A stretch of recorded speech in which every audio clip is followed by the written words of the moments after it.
Rusia kirim rudal gelombang ke-8 ke Україна. Удар по торговельному центру в Кременчуці – це один з найбільш зухвалих терористичних актів в історії Європи. Мирне місто, звичайний торговельний центр, всередині жінки, діти, звичайні цивільні люди. Перед оголошенням повітряної тривоги там було близько 1000 людей. На щастя, наскільки це відомо, на цей час багато людей встигли вийти. Їх встигли вивезти. Але всередині ще залишалось люди. This is the second time Russia has taken Ukrainian territory by force. But it does not change the nature of the conflict. This remains Russia's brutal war of aggression against Ukraine. And it does not change our commitment to support Ukraine. NATO is not party to the conflict, but we provide support.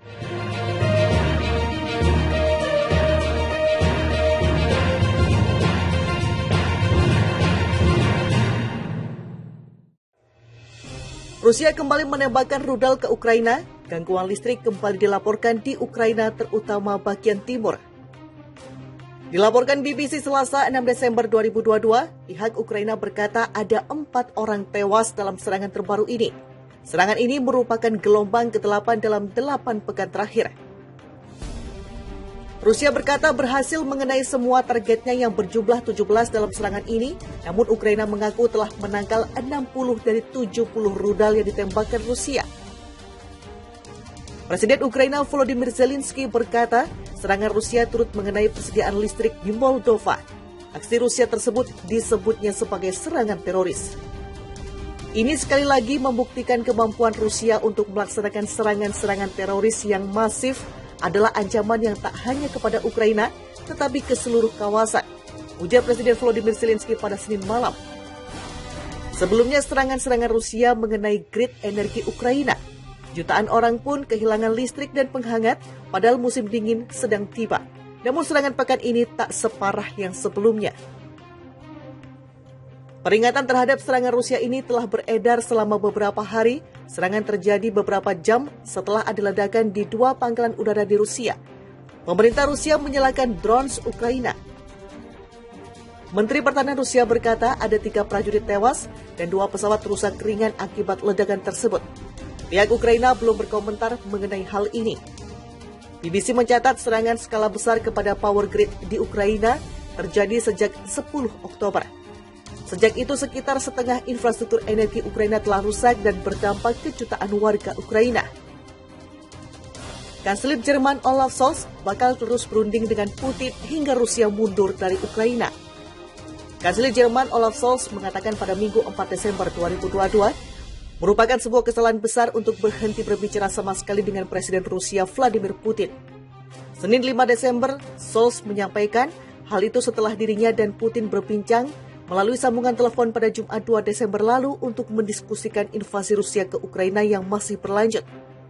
Itu sebabnya penting bagi Presiden Prancis dan saya sebagai perwakilan negara-negara G7 dan 2 negara anggota NATO untuk kembali mengupayakan dialog namun tanpa ilusi, kata Scholz pada sebuah upacara penganugerahan penghargaan hadiah Marian Doinhoff yang tahun ini diberikan kepada Iriana Serbakova, pendiri organisasi HAM Rusia Memorial. Scholz mengatakan dirinya membahas serangan Rusia terhadap infrastruktur energi Ukraina dan perlunya pasukan Rusia untuk mundur dari Ukraina dalam pembicaraan telepon.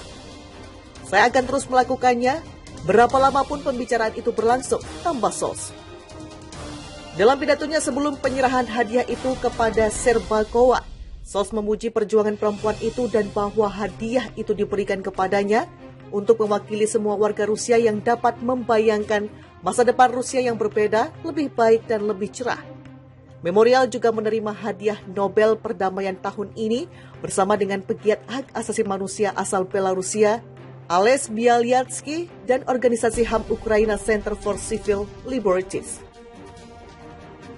Rusia dilaporkan bangun pangkalan militer baru di Mariupol, Ukraina. Rusia sedang mengkonsolidasikan kehadiran militer di kota pelabuhan Mariupol, Ukraina yang direbut dengan membangun pangkalan tentara besar. Foto satelit yang dirilis dari perusahaan pengamatan Maxar tampaknya menunjukkan kompleks baru berbentuk U ini terletak di dekat pusat kota. Di atapnya bintang merah, putih, dan biru tentara Rusia dapat dilihat dengan huruf-huruf bertuliskan untuk orang-orang Mariupol. Maxar mengatakan bangunan itu tampaknya merupakan fasilitas militer Rusia, demikian seperti dikutip dari BBC Minggu 4 Desember.